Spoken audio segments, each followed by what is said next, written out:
Hola, bienvenidos, bienvenidas a todos y a todas.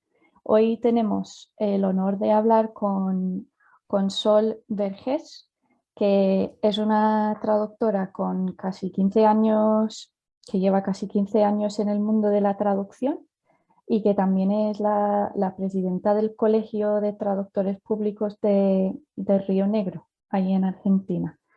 ¿Qué tal hoy, Sol? ¿Cómo estás?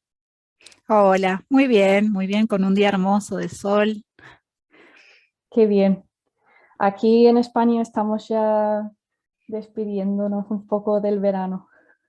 Claro, acá recién empieza a llegar bueno, la primavera en el sur se atrasa un poquito, pero empiezan los primeros calorcitos. Qué bien, qué bien. Bueno, pues como he comentado, eres traductora y también tienes un papel muy importante en una asociación ahí. Pero, ¿quién eres, Sol? ¿Cómo te defines o presentas a ti mismo?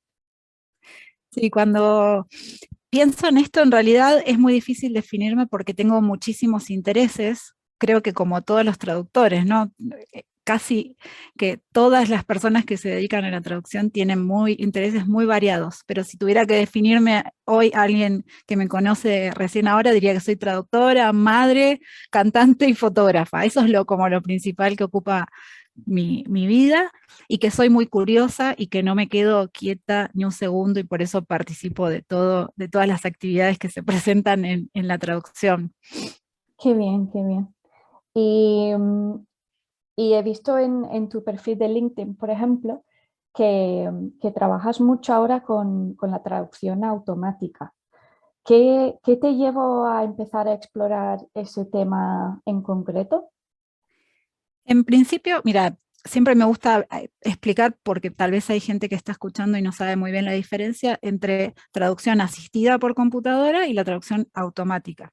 Yo empecé muy interesada en la traducción asistida por computadora, que es todo lo que, no solo las herramientas que conocemos como CAT Tools, sino las herramientas que nos ayudan digamos, cualquier tipo de herramienta informática, desde una planilla de Excel hasta el corrector automático de ortografía.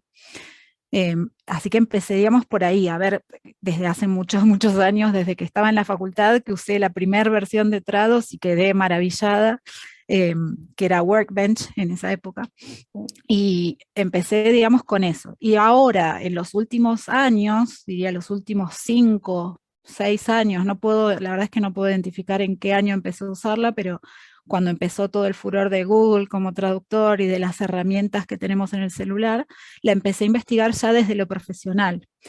Y ahora muchas de las herramientas que usábamos como herramientas de traducción asistida por computadora incluyen motores de traducción automática, que es fascinante el tema, pero ya te digo, hace pocos años que lo estoy usando como para decir que conozco todo lo que hay, pero es increíble y maravilloso el mundo de la traducción automática. Entonces, como ahora es un tema un poco que da miedo a algunos traductores, ¿tú cómo lo ves? ¿Lo ves como una amenaza a nuestra profesión o lo ves como un cambio, al que todos nos tenemos que adaptar poco a poco? Es un cambio de paradigma sin dudas. O sea, pasar de el traductor que hace todo o la traductora que hace todo, ¿no? Desde cotizar un trabajo, hacer el recuento de palabras, traducir palabra por frase por frase en el sentido. Bueno, ahora tenemos como un asistente de traducción, le llamo yo. Es una secretaria personal. No es que la máquina traduce por nosotros. Decir que la máquina traduce por nosotros sería como decir que un contador o un contable, no sé cómo lo llaman en otros países, digamos, la persona que nos ayuda con los impuestos, que es Sí. profesional, que Excel la va a reemplazar. ¿Sí? No podemos decir que Excel va a reemplazar a un contador, y yo te lo puedo afirmar porque años de hacer tesorería y siempre, o sea, tengo mi Excel, lo uso, o sea, soy una usuaria muy avanzada de Excel, pero yo no sé qué impuestos están vigentes o no, si apliqué bien la tasa, y la contadora mira mi planilla y en un segundo me dice. ¿no? Bueno, esto es lo mismo, digamos, podemos usar Google Translate para un contrato. ¿Lo va a traducir? Sí, se va a entender y tal vez ahora en una operación internacional usaríamos la versión de Google y probablemente no. Y por más que esté muy bien hecha, necesitamos de las horas de un traductor, porque ya por ahí no hablamos tanto de cantidad de palabras porque no es un buen parámetro, las horas de un profesional traductor que nos diga si esa traducción es correcta, que la adapte de ser necesario, que haga todo lo que hay que hacer. No es como el especialista que usa esa herramienta, pero que no es reemplazado por esa herramienta. No, no hay que tener ese miedo. Vale, vale. Entonces, tú lo ves como que, por ejemplo, el Google nos quita una parte del trabajo, ¿no? Una parte del... Yo diría que te saca la misma parte que te sacaba mi primo que habla inglés. O mi, ¿no? Es esto, todos los traductores nos identificamos con esta historia de que alguien nos pide un presupuesto y cuando ven lo que cuesta dicen, ay no, deja, lo hace mi hija que estudia en un instituto de Sí, inglés. Bueno, es eso mismo, nada más que hoy está en nuestra computadora, en nuestro ordenador disponible.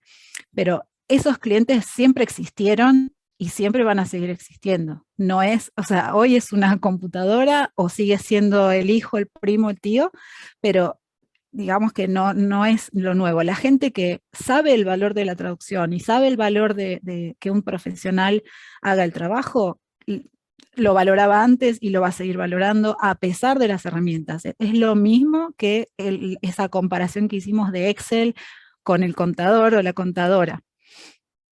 sí, sí. Hablando del valor, de hecho, no sé qué pasa allí en Argentina, pero aquí por lo menos en Europa lo que pasa muchas veces es que los clientes em, quieren pagarte menos para un trabajo de posedición de traducción automática que una traducción normal de toda la vida. ¿Tú eso cómo lo ves? Porque yo también he trabajado con los dos formatos y es verdad que a veces depende, a veces tú como la traductora tienes que hacer el mismo trabajo o incluso más, depende del Sí. texto que tienes. Sí, ahí entra algo que, de nuevo, los profesionales sabemos cómo manejar, que es, antes de aceptar un trabajo, aceptar un presupuesto, es pedir una muestra o ideal sería pedir todo el documento que quieren que poseditemos para ver la calidad. ¿Por qué? No es lo mismo traducirlo por Google pasado así nomás que el motor de traducción automática neuronal de Trados que se basa no solo en la traducción automática de los motores públicos, sino también en mis memorias y es mucho más inteligente entre comillas, ¿no? Porque en realidad en un video que puse en YouTube alguien me dijo la máquina no aprende, yo porque lo dije como, eh, por supuesto que no aprende, ¿no? Es como Sí, un loro de última, pero un loro muy, muy inteligente que va, ¿no? Digamos, aprende de las circunstancias y aprende de nuevo entre comillas, porque en realidad usa algoritmos y contexto de donde estamos. Entonces, es importantísimo saber cotizar también o aceptar o no. ¿Por qué? Porque no todos los trabajos son para decir, a ver, lo podés hacer y por cuánto, sino que la mayoría van a venir de agencias muy grandes que dicen, este es el trabajo, vos tenés que hacer posedición y esta es la tarifa. Si la tarifa es muy baja, pero la calidad del motor es muy buena y yo tardo 2 horas en revisar 10.000 palabras, no es lo mismo que si la calidad es muy mala y voy a estar 2 días retraduciendo el contenido. ¿Sí? claro. Y eso ya es también algo muy personal, porque cada uno sabe su, digamos, su tiempo. Yo, por ejemplo, sé que soy más rápida traduciendo que editando, porque dudo de todo. En cambio, si hago conjunto con alguien que revisa o edita muy bien, hacemos todo más rápido que si yo, digamos, invierto los roles.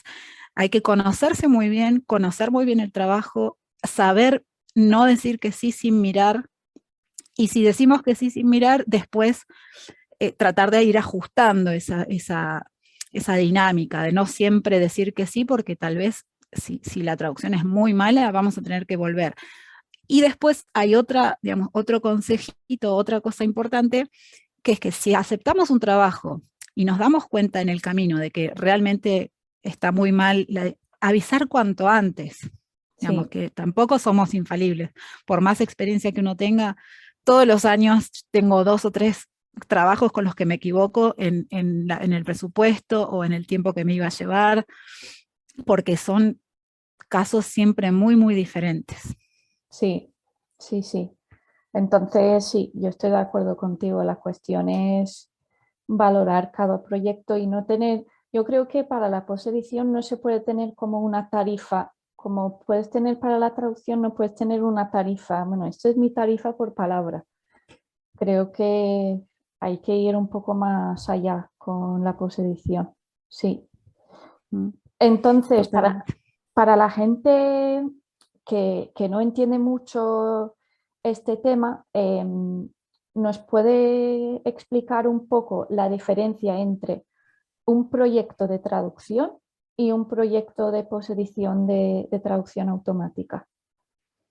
Básicamente, cuando cotizamos traducción, eh, es todo el tiempo que nos va a llevar redactar, o sea, tipear con nuestras manos, ¿no? Desde cero un documento, parece una obviedad, pero no.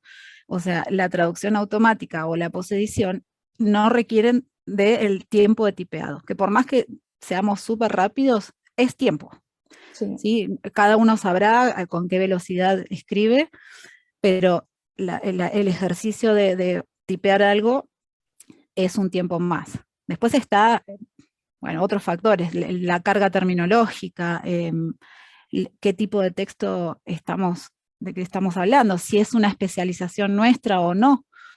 Por lo general, si estamos muy especializados en un tema, nos va a llevar, ¿no?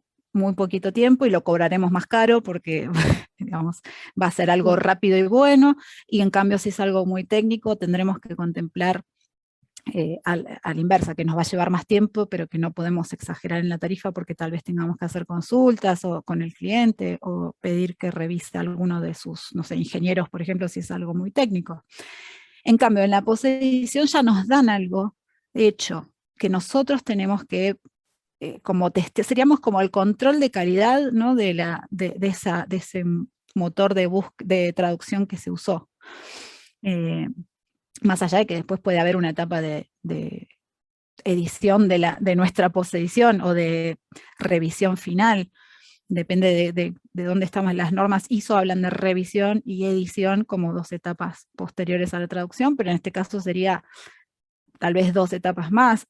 Tiene, como hay muchos aspectos a tener en cuenta cuando cotizamos una traducción y cuando cotizamos o aceptamos una posedición. sí, sí, sí. Vale. Y entonces, para la gente que igual están pensando en especializarse en eso, em, ¿qué consejos les darías? ¿Qué habilidades tú crees que tienes que tener para tener éxito en este campo? La verdad que es muy personal, pero yo diría que perfeccionistas abstenerse, porque no, o sea, el trabajo de posedición no se trata de retraducir. Si vamos a retraducir, directamente pasemos para, digamos, coticemos traducción y no aceptemos proyectos de posedición, porque conozco colegas que terminan redactando todo de nuevo porque no aceptan esa versión, y es lógico, está muy bien, pero si uno se va a dedicar, digamos, si el trabajo está pautado como post-edición, yo tengo que tratar a esa máquina como si fuera mi colega que tradujo y no le puedo reescribir toda la traducción. Primero porque me va a llevar muchísimo tiempo. Segundo, porque voy a tener que, o trabajar gratis o pedir un aumento en la tarifa por ese trabajo de retraducción, que no es lo que me pidió el cliente. Sí, En ese caso, lo mejor sería, el consejo sería no hagan posedición, sino que coticen directamente traducción, a ver si se acepta, digamos, si es un proyecto que realmente no estaba bien para posedición, plantearlo. En general, se usa, quienes están trabajando con esto van a saber que no se usa para, digamos, para documentos sensibles o muy importantes, se usa para tareas diarias, por ejemplo, no sé, una guía de uso que tiene que salir ya en una web porque se está por publicar un programa, o un manual que también, ¿quién no ha abierto un manual de una cajita que viene impreso y decimos, ¿quién hizo esto? En realidad no lo hizo nadie, lo hizo una máquina sin posedición, Sí, porque esos manuales ni siquiera tienen intervención humana de ningún tipo. Los que no sabemos de, de los que estamos hablando, que abrimos y sabemos que es y nos reímos, y no es una persona. Eso es lo que yo siempre explico a mis amigas, por ejemplo, que no saben nada de esto. Me dicen, ay, pero ¿quién tradujo esto? Y no, no lo tradujo nadie, fue una máquina. O sea, esos trabajos ni tienen edición.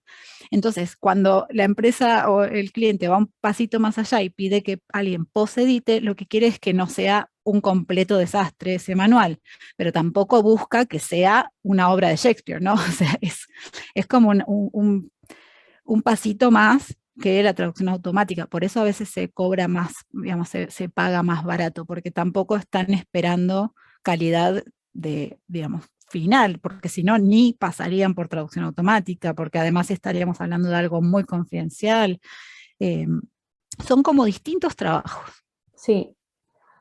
Aunque yo no sé qué piensas tú, pero yo creo que a veces los clientes, si es un cliente directo, a veces no saben que, por ejemplo, el resultado de una posedición no va a ser igual que el resultado de una traducción humana, por decirlo de alguna manera.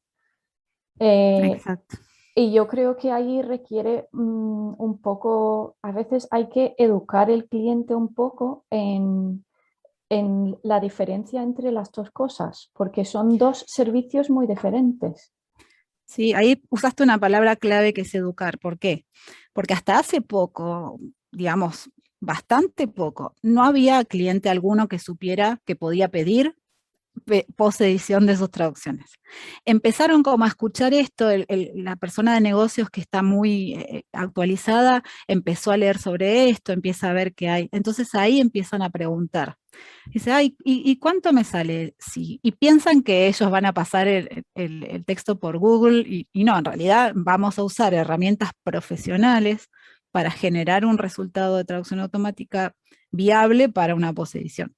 Entonces, educarlos, tal vez no hace falta explicarles demasiado porque tampoco es algo necesario. Sí explicar que el proceso profesional de posedición no es lo mismo que usar el traductor de Google online en Chrome, poner el texto y que salga. No, porque también hay otras cosas que nunca nadie tiene en cuenta hasta que uno se lo plantea, que es que los formatos varían. Entonces, si el cliente quiere el mismo documento en PDF hermoso y editado que nos da en español o en inglés, según con qué pares trabajemos, eso también lleva un trabajo. O sea, lo Sí, que, ¿no? Bueno, todos esos agregados que vamos haciendo son los que, digamos, hacen al presupuesto global o a la educación que le podemos dar al cliente, para que sepan qué están contratando o qué van a recibir. sí, sí, sí, totalmente de acuerdo. Sí. Sí, yo creo que es algo importante porque ahora mismo se ve un poco como una manera barata de contratar un servicio de traducción y en realidad no es así, no es así. Como siempre, lo barato sale caro, Sí, y si, pero no, esto que no se malinterprete, no digo que si un traductor profesional cobra una tarifa baja por posedición, ese resultado va a ser malo, no, sino que si está bien aplicada, si está aplicada por un profesional, va a llevar a un resultado que es el esperado, que sí, es una traducción de calidad, pero en menor tiempo y con la supervisión de un profesional. claro, Después, bueno, el nivel de la calidad final va a depender de qué tanto, digamos, el cliente necesitaba, para dónde era, pero es muy, digamos, es muy caso por caso esto. No sí, podemos decir que la posedición genera un resultado mediocre, porque no es así todos los casos. En no, algunos puede ser, pero en otros no.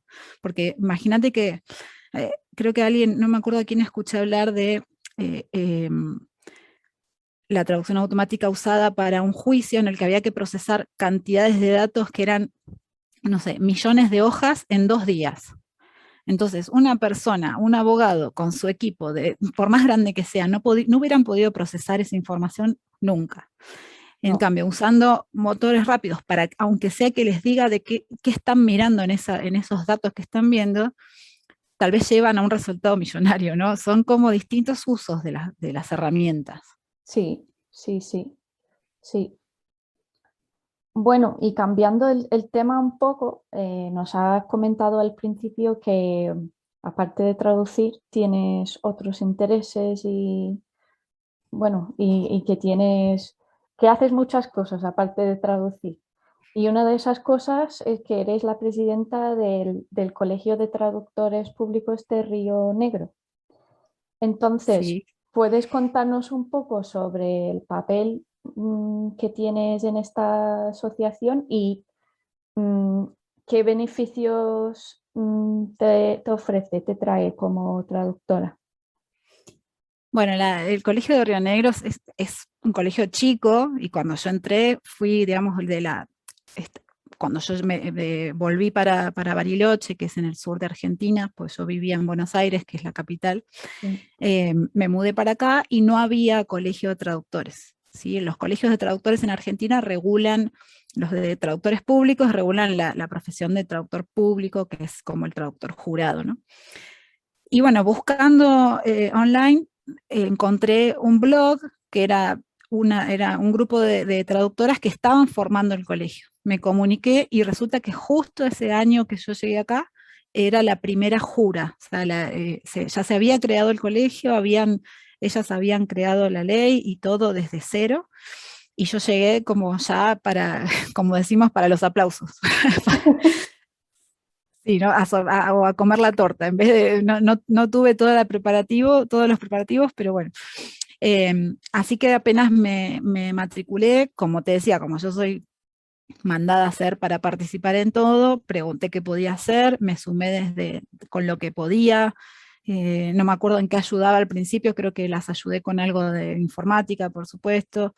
Después me involucré como tesorera, después como secretaria, así fuimos como evolucionando cada una en sus cargos, y en 2019 me eligieron presidente, yo con mucho orgullo acepté, pero en realidad es un trabajo en equipo, porque ya te digo, es un colegio chico, toda gente joven, entonces eh, es esto, trabajar en equipo o nada. Así que todas somos un poquito presidente, un poquito secretaria, un poquito tesorera.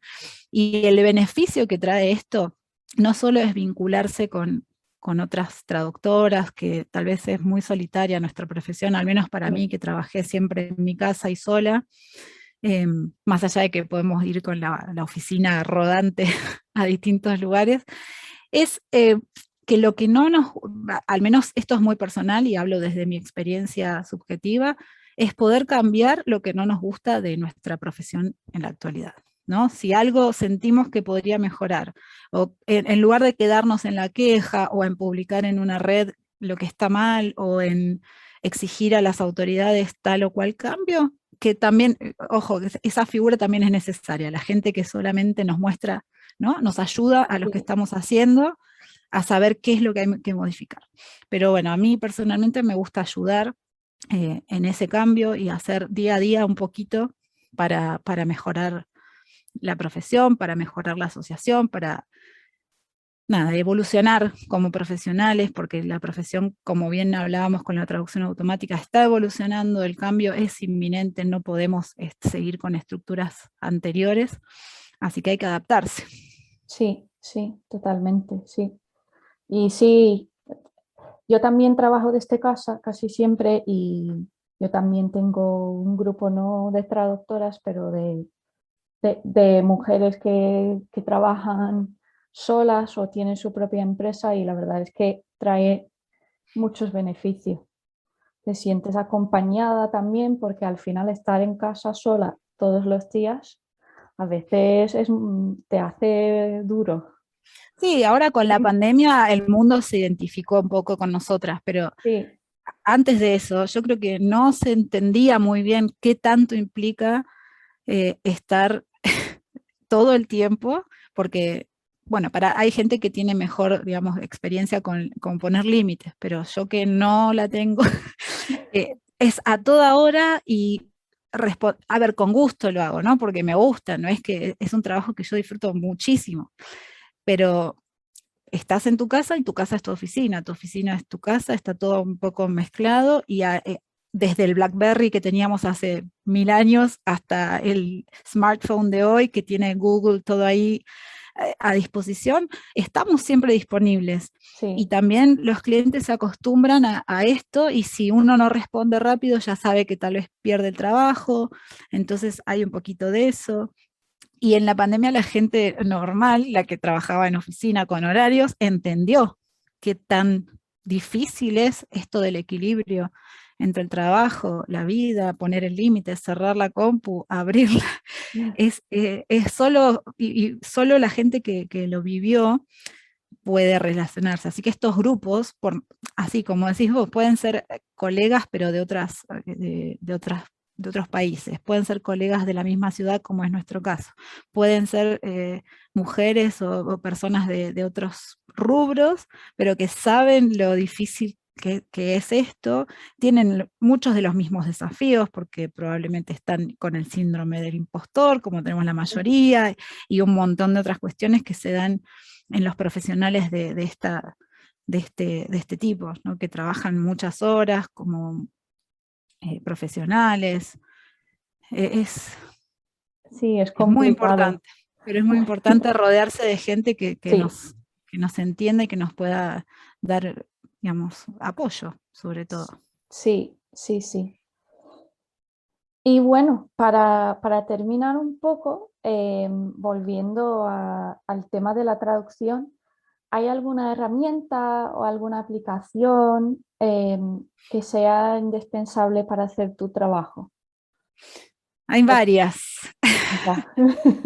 pero día a día, digamos que o sea, no puedo arrancar mi trabajo si no tengo todo lo que yo llamo el Google Suite, que es Google Docs, mi Gmail, mis planillas de cálculo online, porque tengo todo en la nube, con backups religiosos, por supuesto, por día, pero digamos que mi vida, mi cerebro tiene sucursal en Google, así que uso todo eso.